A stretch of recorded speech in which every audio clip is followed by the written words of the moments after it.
Your own understanding, truth under Babylon's empiricism. What up? On here real quick, just to talk about what is actually the landscape of the entertainment socio-economic dynamic. What is the connection between death and collection, or death and prosperity? The connection between the two. There. It seems to be sacrifices, as you could say. On one side, it seems to be a sacrifice. On the other side, it seems to be a debt. Um, a debt that's actually understood between both participants. Hence the term "it takes two to tango." So when you see TV shows, when you see uh, singing groups, or just something that actually generates a lot of capital, a brand. We'll start with TV shows. So all the really popular TV shows, all the TV shows basically, in some sense, have to make their own type of sacrifice as time moves on, as the moments progress, because it's in their contract. You when you make a deal with that type of entity, the entity will come back to collect on the debt that the participant already knows about. So it might, haunt them, in their everyday life. They may have it in the back of their mind every day they, try to live out their lives, but it's always there. The understanding that soon that debt will have to be paid. Or the others who understand that the debt is to be paid and pay the debt periodically throughout their career, or throughout their lives. Actually, you should say their career, because it's not really their lives. So their career becomes their life due to the contractual agreements that they sign, that they get into.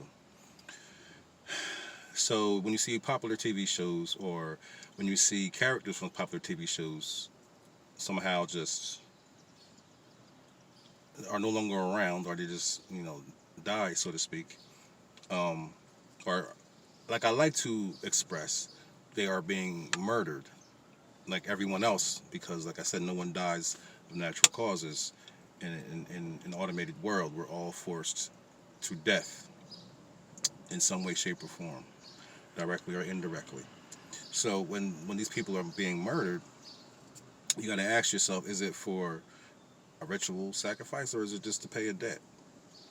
And if it's just to pay a debt, which you would never know unless you understand the symbolism behind the things that happen, the numerology behind the things that go on. If you can kind of understand it, then you can say, okay, well, this is tied to that, and this is tied to this. It's a whole, it's a whole, oh man, it's a mess of information and idealism. So when you say a popular show, like I said, popular movie or series or whatever, a brand, and people dying, characters that used to be on that, brand or series, it's either sacrifice or it's a debt that has to be paid. And within that debt, there also could be stipulations where, if you want to continue, you have to hold on to a certain type of standard, and if you don't, then we'll make sure that you will not continue, that endeavor, or that piece of art, or whatever it is you're trying to carry on, whatever part of that brand you're trying to carry on. So and these people, like I said, it takes two to tango. So these people they know what's going on. They know why people are being moved to the left, all of a sudden. But it's their way of life. Once you get to a certain point in the economic system, into capitalism, you kind of chalk it up as business. So the humanity kind of goes to the wayside in that sense. And this is what they're doing here out here today. So as far as with DMX, that once again that struck me very, very hard. Um, there's a lot of symbology behind that whole scenario. A lot of fours involved in that scenario.